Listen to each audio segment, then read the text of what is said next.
Supreme court की सख्त टिप्पणी के बाद विधायक दल के नेता बनाए गए अजय चौधरी ने कहा कि जो भी नोटिस आएगा उसका जवाब दिया जाएगा। अजय चौधरी से बातचीत की हमारे संवाददाता अभिषेक पांडे ने, सुनिए। मेरे साथ शिवसेना के विधायक दल के नेता अजय चौधरी हैं। सब आज का जो जिस तरीके का सुप्रीम कोर्ट ने कहा है कि सभी को नोटिस इशू किया जाएगा और सबको रिप्लाई फाइल करना होगा, उसमें आप भी उसमें पार्टी हैं, कैसे देखते हैं आज की?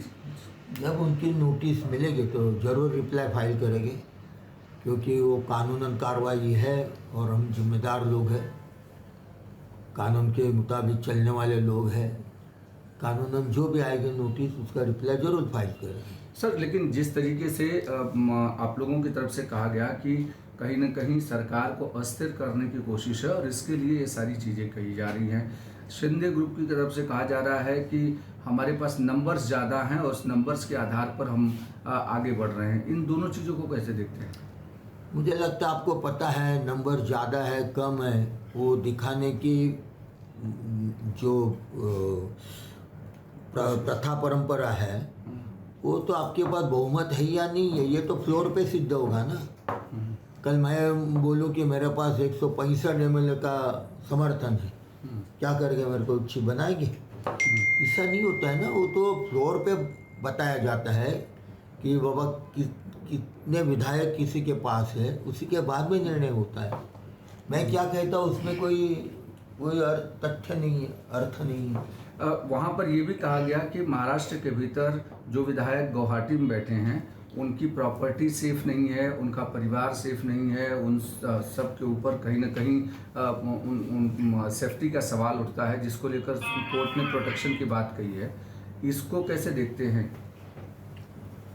मुझे लगता है आप खुद देखते हैं, किसी के फैमिली के ऊपर अटैक हुआ है गए 5-6-7 दिन में, या किसी को कुछ उनके रिश्तेदारों को कहाँ अटैक किया गया है, ये तो कहने की बात है। महाराष्ट्र शांतता प्रिय राज्य है, यहाँ की सरकार की पूरी जिम्मेदारी और सरकार पूरे जिम्मेदारी से चल रही है और कार्रवाई कर रही है।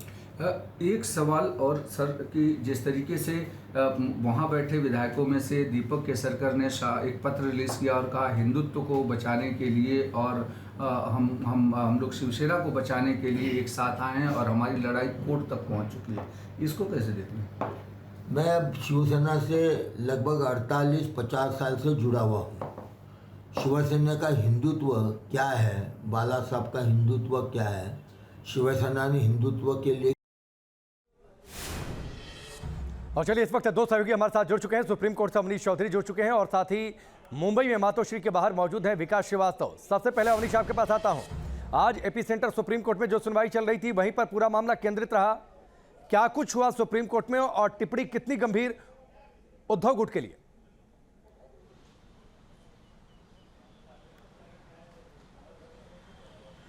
जी बिल्कुल, आज की सुनवाई शिंदे ग्रुप के लिए बहुत बड़ी राहत लेकर आई। जो इनकी याचिका थी कि आज जो शाम तक 5:30 बजे तक उन्हें डिप्टी स्पीकर के अयोग्यता के नोटिस का जवाब देना था, उसके ऊपर एक तरीके से सुप्रीम कोर्ट की रोक नजर आई। सुप्रीम कोर्ट ने कहा कि 11 जुलाई 5:30 बजे तक आपको समय दिया जाता है कि उस समय तक कोई कार्रवाई डिप्टी स्पीकर की ओर से नहीं होगी।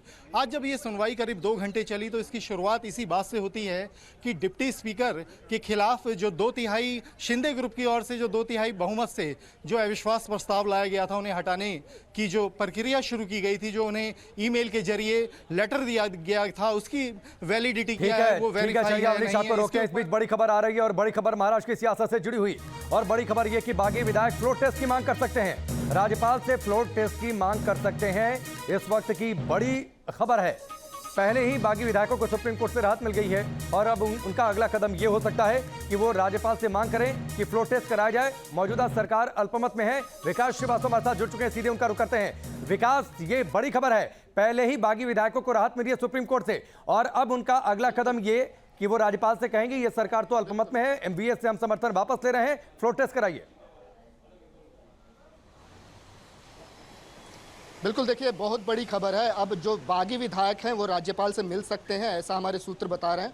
और वो ये भी मांग कर सकते हैं कि अब फ्लोर टेस्ट कराया जाए, क्योंकि वो जानते हैं कि संख्या बल उनके पास है। आज सुप्रीम कोर्ट में जो उन्होंने याचिका दायर की थी उसमें मुखर रूप से ये लिखा था कि हम 38 विधायक जो हैं ये सरकार से समर्थन वापस ले रहे हैं, लिहाजा मौजूदा सरकार अल्पमत में है। लेकिन तकनीकी तौर पर यही बात उन्हें राज्यपाल को बतानी पड़ेगी और तब जाकर फ्लोर टेस्ट की मांग करनी पड़ेगी। और अब जो 14 दिन का इनको समय मिल गया है ना, अदालत के अगली तारीख जो मुलतवी हो गई है 11 जुलाई तक के लिए, इन 14 दिनों का इस्तेमाल जो है वो इस चीज़ में करेंगे कि वो राज्यपाल से मिलेंगे और अपनी दरख्वास्त रखेंगे कि मौजूदा सरकार अल्पमत में है, फ्लोर टेस्ट कराया जाए, हमारा इस सरकार में विश्वास नहीं है, फ्लोर टेस्ट हो ताकि हम ये साबित कर पाएँ कि मौजूदा सरकार सत्ता में रहने के काबिल नहीं है और सत्ता स्थापना की एक नए सिरे से शुरुआत जो है शिंदे गुट और सहयोगी दलों की तरफ से हो सकती है। जी, लेकिन विकास, तो बड़ा सवाल तो ये है, अब तो लगातार ये कहा जा रहा था, शिवसेना की ओर से संजय राउत ने भी कहा था कि फ्लोर टेस्ट की मांग क्यों नहीं कर रहे हैं। अब तो फ्लोर टेस्ट की मांग करने जा रहे हैं, जो जानकारी मिली है, जो जानकारी आपने दी। ऐसे में उद्धव ठाकरे गुट, संजय राउत क्या करेंगे? उनकी अगला कदम क्या होगा उनका? देखिए, संजय राउत के पास एक मूक दर्शक बने रहने के अलावा अब कोई चारा बचता नहीं है। बीते 4 से 5 दिनों में हमने देखा कि उन्होंने कुछ ऐसे बयान दिए जो कि दूरियां पाटने की बजाय दूरियां बढ़ाती चली गई और शिंदे खेमा जो है वो और थोड़ा एग्रेसिव हो गया। तो इनके बीच में दूरियां तो घट नहीं रही हैं, मान मनोबल की कोशिशें बिल्कुल नहीं हो रही हैं। और संख्या बल क्या है ये तो प्रत्यक्ष आंखों से दिख रहा है। संख्या बल इस समय शिंदे खेमे के पास है, 2/3 से ज़्यादा विधायक उनके पास हैं, लिहाजा उनकी सदस्यता भी खतरे में नहीं आ रही है। अब सिर्फ यह है कि तकनीकी तौर पर वो कितने साउंड हैं, इस आधार पर उनका अगला कदम होगा। और अगला कदम सही मानों में अब ये होने जा रहा है कि ये सभी विधायक जो हैं, बागी विधायक, ये राज्यपाल से मुलाकात करेंगे और विश्वास जताएंगे। ठीक है, चलिए विकास, मैं आपके पास लौट कर आता हूं। अब तो बड़ी खबर ये आ रही है कि जो बागी विधायक हैं वो फ्लोर टेस्ट की मांग कर सकते हैं, लेकिन इन सबके बीच आदित्य ठाकरे ने जीत का विश्वास जता दिया। उन्होंने फिर दोहराया है कि बहुमत उनके साथ है। सुनिए क्या कुछ कहा उन्होंने। जीत की तो पूरी है और प्यार भी पूरा है।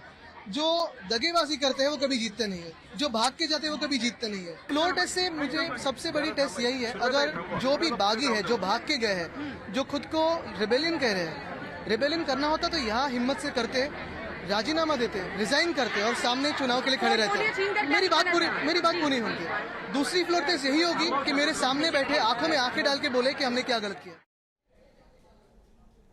अभिषेक पांडे हमारे साथ जुड़ चुके हैं, उनका रुख करते हैं। अभिषेक, आदित्य ठाकरे का बयान कि बहुमत उनके साथ है, ये कॉन्फिडेंस कैसे? देखिए, अभी भी लगता है, अभी अजय चौधरी से एक्सक्लूसिव बातचीत में ये पता चला है कि जो इनका दावा यह है कि जो 16 विधायक जिन पर स्टे दिया है कोर्ट ने, उसके अलावा बाकी के लोगों को जिनको नोटिस इशू नहीं हुआ है उनको नोटिस इशू करके और उनको डिस्क्वालिफिकेशन की तरफ लेके जाएंगे, ताकि जो नंबर है, संख्या बल है, वो ना पहुंच पाए। शिवसेना की स्ट्रेटेजी आगे की यह है कि उन 16 विधायकों को छोड़कर बाकी के बचे हुए विधायकों को नोटिस भेजने को लेकर के, ताकि आगे वो संख्या बल तक ना पहुंच पाए। लेकिन वहीं तरफ, दूसरी तरफ जो बागी विधायक है उन्होंने अभिषेक, लेकिन ये कैसे होगा? सुप्रीम कोर्ट की एक और टिप्पणी ये है कि खुद डिप्टी स्पीकर की भूमिका सवालों के घेरे में है, अपने मामले में जज बन गए, तो यही स्थिति तो दोबारा फिर पैदा होगी। बिल्कुल ये स्थिति दोबारा पैदा हो सकती है और खास करके अब इनके लिए चिंता ये है कि डिप्टी स्पीकर को कैसे उनको एफिडेविट फाइल करना है और अपनी जो संदिग्धता है उसको लेकर के विश्वास जताना है, विश्वास दिखाना है। दूसरी तरफ अजय चौधरी को भी, जितने प्रतिवादी हैं उन सभी को नोटिस इशू होगा और सभी को रिप्लाई करना होगा कि आखिर वो किस तरीके से काम कर रहे हैं और क्या कम संख्या बल में उनको कैसे विधायक दल का नेता चुना गया है। यानी निश्चित तौर पर अब मामला संवैधानिक के साथ साथ, लेकिन कोशिश ये हो रही है कि जैसे कर्नाटका में हुआ कि कोर्ट करती रही काम, कोर्ट पे लगातार हियरिंग चलती रही, सरकार बन गई, उसी तरीके की कुछ स्ट्रेटजी बीजेपी की यहां पर दिखाई पड़ रही है कि अब कोर्ट में हियरिंग होती रही, डिस्क्वालिफिकेशन नहीं होगा। इससे आश्वस्त होने के बाद अब वो राज्यपाल का दरवाजा खटखटाएंगे और तुरंत सेशन बुला करके नई सरकार मांगने करने की अपील करेंगे। तो निश्चित तौर पर ये पूरी चीजें अब कानूनी हिस्से से अलग हटकर राजनीतिक और कानूनी दोनों तरफ के दांवपेच खेले जाएंगे। और ये कोशिश शिवसेना की तरफ से है कि उन 16 को छोड़कर के बाकी के विधायकों को सस्पेंड किया जाए ताकि वो कार्रवाई में हिस्सा ना ले पाए और संख्या बलों में वो पीछे रह जाएं।